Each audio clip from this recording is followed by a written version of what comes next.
Itong shake hand mga kababayan ng ating Pangulo with Xi Jinping, binigyan naman ng mga negatibong kahulugan ng mga DDS. Ang tawag po dyan, mga kababayan, pagkikipag-shake hand na. Hindi man tayo nagkikipag-away sa China. Kayo man lang yung mga nagsasabing inaaway natin yung China. Walang intensyon magkipag-gira yung ating Pangulo. Kaya lang, as a leader, may obligasyon siya na i-defend yung ating territory, yung ating sovereignty. Pero yung kanyang pakikipag-shake hand po, ito'y pagpapakita ng pagiging statesman. That is statesmanship, mga kababayan. Statesmanship. Ganun po. Ganun ang mga leaders ng mundo. May mga sigalot pero wala mang personal dyan sa mga sigalot na yan, mga kababayan. Bawat bansa ang leader, gusto nila, ang kanilang bansa, mga kababayan, ay nire-respeto yung sovereignty. Si Trump nga po, nakipag-usap at nakipag-shake hand kay Putin.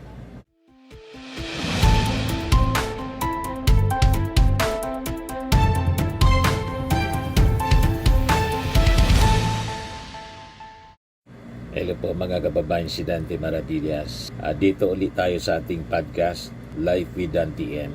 Pag-usapan natin yung mga developments sa APEC Leaders Meeting ng ating Pangulong Bongbong Marcos sa South Korea. Ito po yung mga leaders ng APEC. Ito yung ating Pangulong Bongbong. Yan.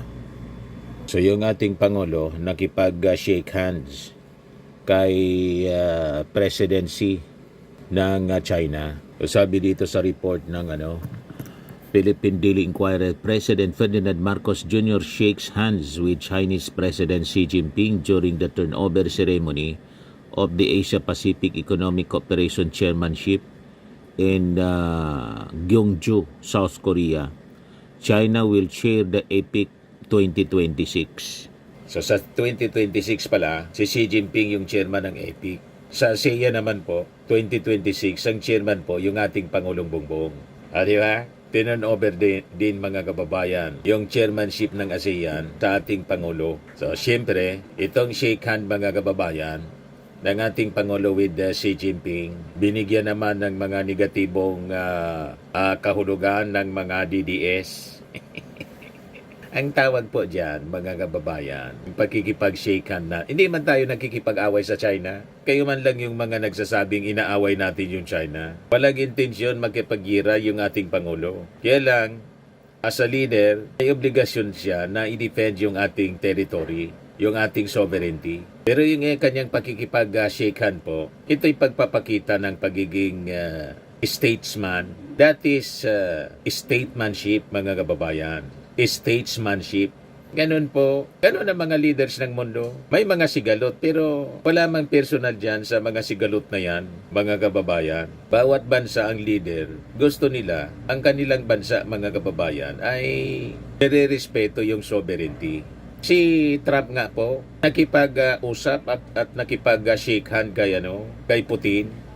Di ba? Kay North Korean leader Kim Jong-un. Ganun po yung mga leaders ng mundo.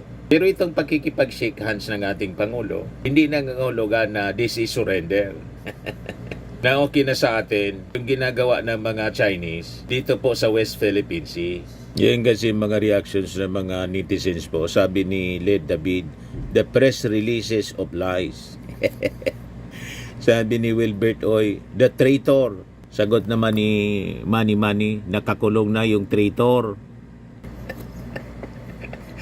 O, diba? Nakipag-shake hand lang kay Xi Jinping yung ating Pangulo. Traitor na. Buti nga nagsishake hand pa yung dalawa. Diba? Ang ibig sabihin yan, open para sa usapan. Ganun yun mga kababayan. Yan ang maganda sa ating Pangulong Bongbong Marcos. Kasi hindi siya namimersonal. Doon siya sa interes, mga kababayan, ng ating bansa. Tumatayo. Ito yung mensahe ng ating Pangulo pala sa APEC CEO Summit. Pakinggan po natin. Distinguished leaders, esteemed delegates, ladies and gentlemen, magandang araw po sa inyong lahat. And let me try this. Yorobun, Amnyong Hashim Nika.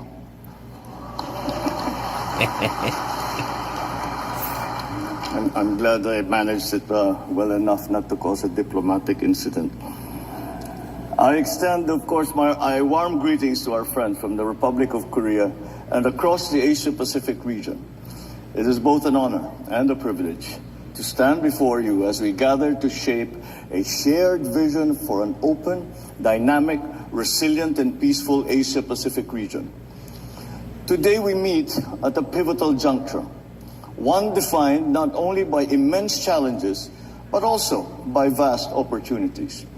The theme of APEC 2025, Bridge Business Beyond, is a call for economies to work together to transcend boundaries, to deepen regional integration, and create a future that brings real and meaningful benefits to us all.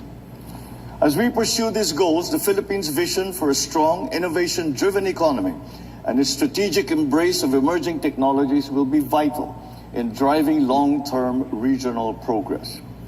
Throughout the Asia-Pacific, we are witnessing how digital transformation is reshaping economies, enhancing resilience, and expanding opportunities. The Philippines is investing in expanded digital infrastructure, prioritizing underserved and rural areas to ensure connectivity reaches all Filipinos. And at the same time, we are enhancing cyber resilience and data governance to build trust, security, and confidence in our digital systems. Building on these investments, we are ensuring that no Filipino is left behind in the digital economy. This foundational connectivity enables us to empower over 1 million Filipino entrepreneurs through the digitalization of MSMEs program, where targeted training in e-commerce, digital marketing, and productivity tools help unlock new market opportunities. Complementing this, our Department of Trade and Industry Bagong Pilipinas Marketplace connects MSMEs directly to consumers, opening further avenues for their growth. To sustain this momentum and to prepare our people for the digital future, we are simultaneously reinforcing our policy on education and workforce development. Through Administrative Order number 36, we established the Education and Workforce Development Group in August 2025 to better coordinate these vital efforts. We are supporting the development of a domestic plan to strengthen the critical alignment between education and workforce needs. Furthermore, we are advancing transnational higher education through various initiatives together with various countries. These include the implementation of the Transnational Higher Education Act and the forging of a bilateral agreement with Cambodia signed in last September, focusing on academic and student exchanges, as well as partnership with Australia for academic collaboration and research.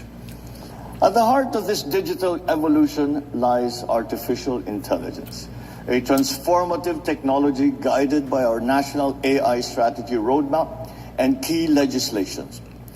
AI not only enhances public services and streamlines trade, but also amplifies MSME's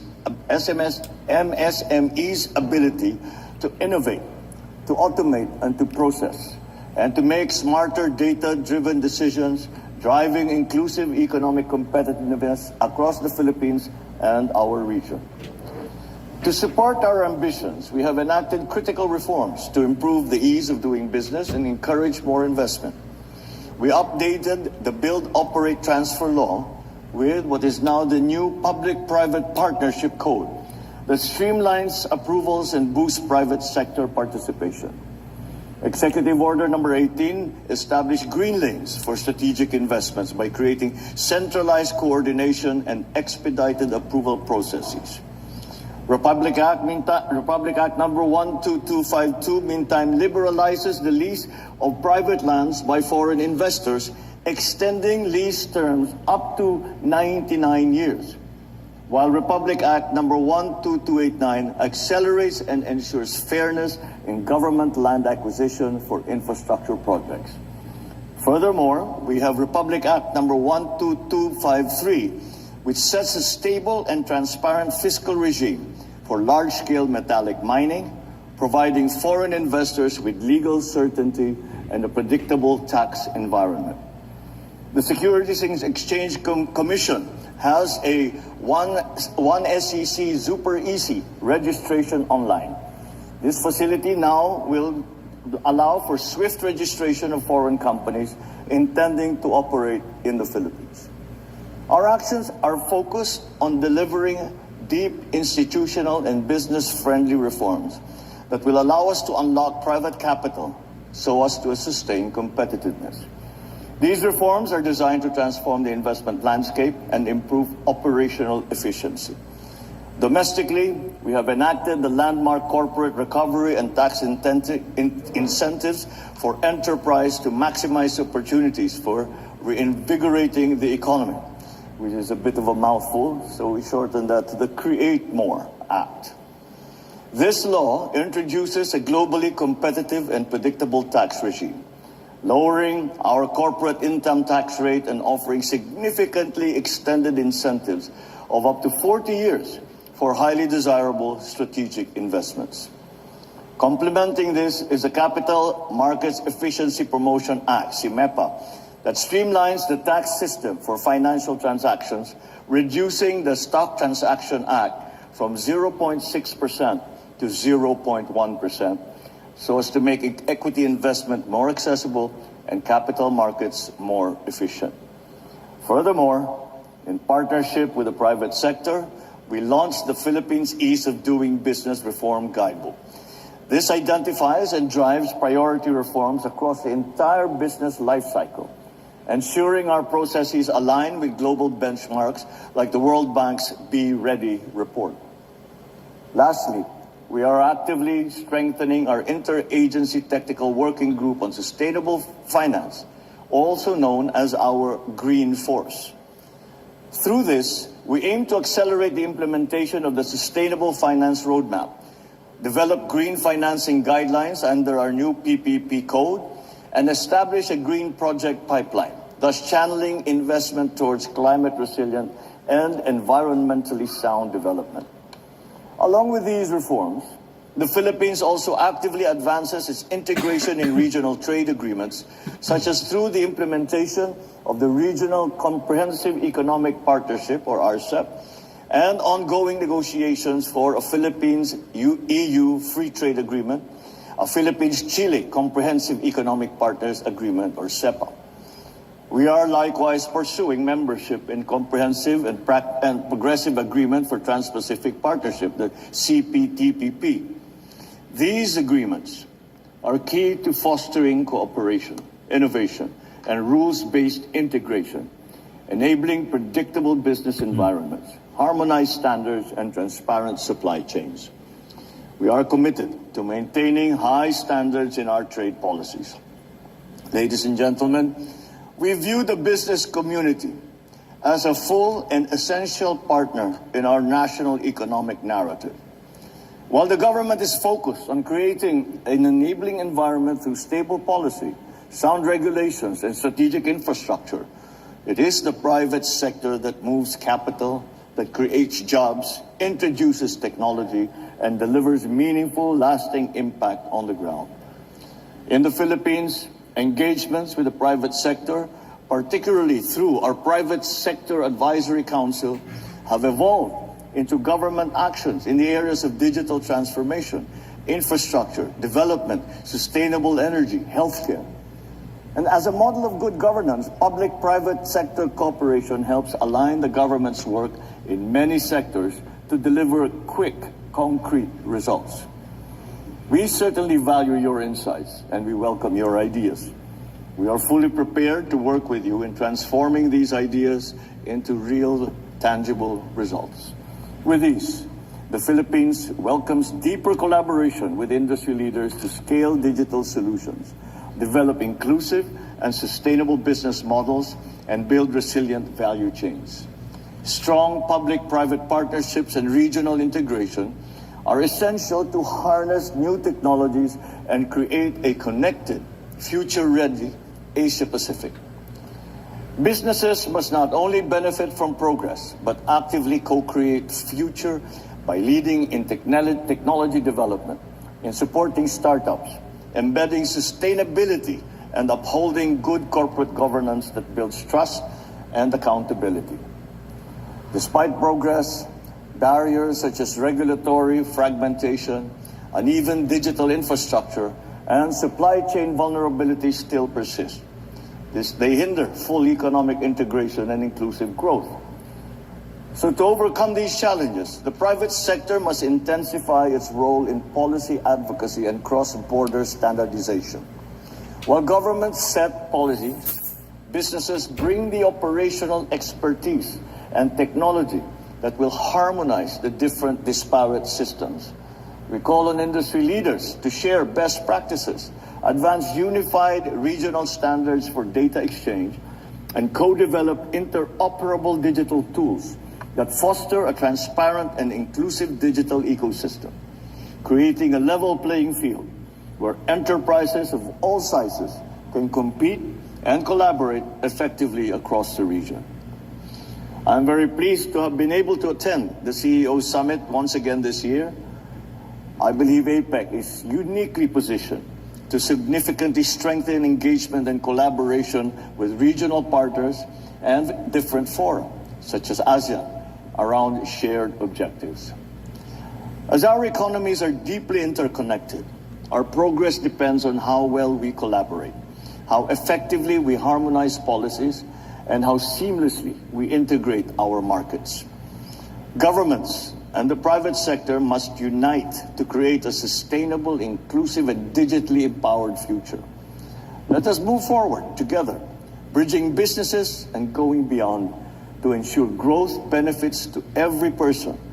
We do not leave anyone behind. As the Philippines takes on the ASEAN chairship for 2026, we stand ready to build a more connective, competitive, and sustainable regional economy driven by deeper cooperation and shared growth.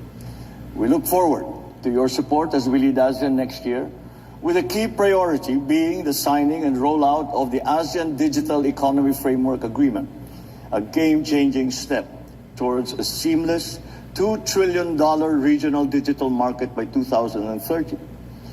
So today, let me make our message clear. The Philippines is open, ready, and eager to do business with you.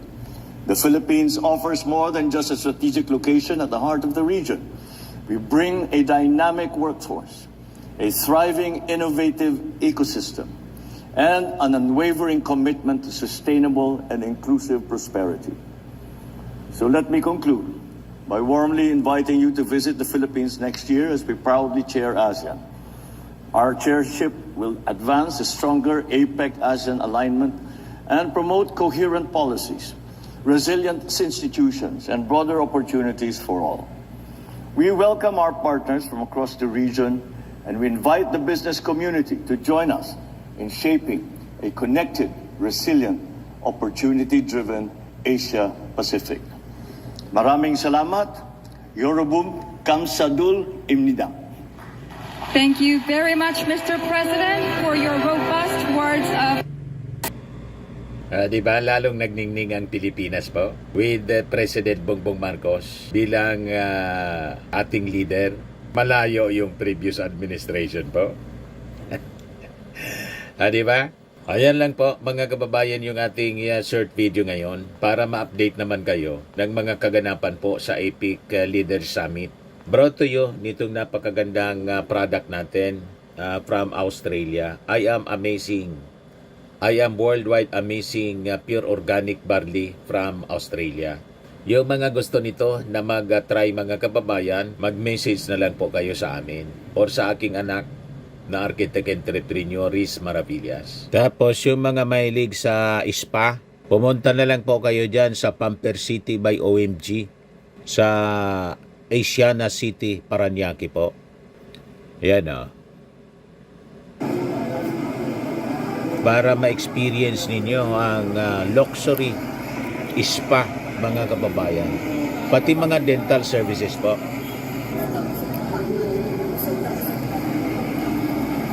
Hair treatment, Japanese head spa, Swedish massage, mga services yan.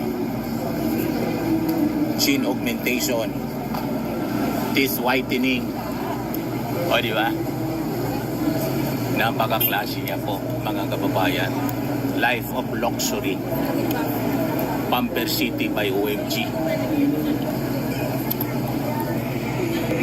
Siyempre, may kainan po dito. Yan. Grand Sarap launching ng po siya. pagkain. Ganda nila. Ayan po, Pamper City by OMG. O, di ba? Napakaganda. Klase siya. Life of Luxury. Dito na tayo. Dito na kami ni Mrs. magpapabeauty. Di ba? Ganun. Mahilig ka pala niya, Mr. Maravillas, sa pagpabeauty. Siyempre. Hello, ma'am. God. Sila yung mga investors dito. Di ba? Approve.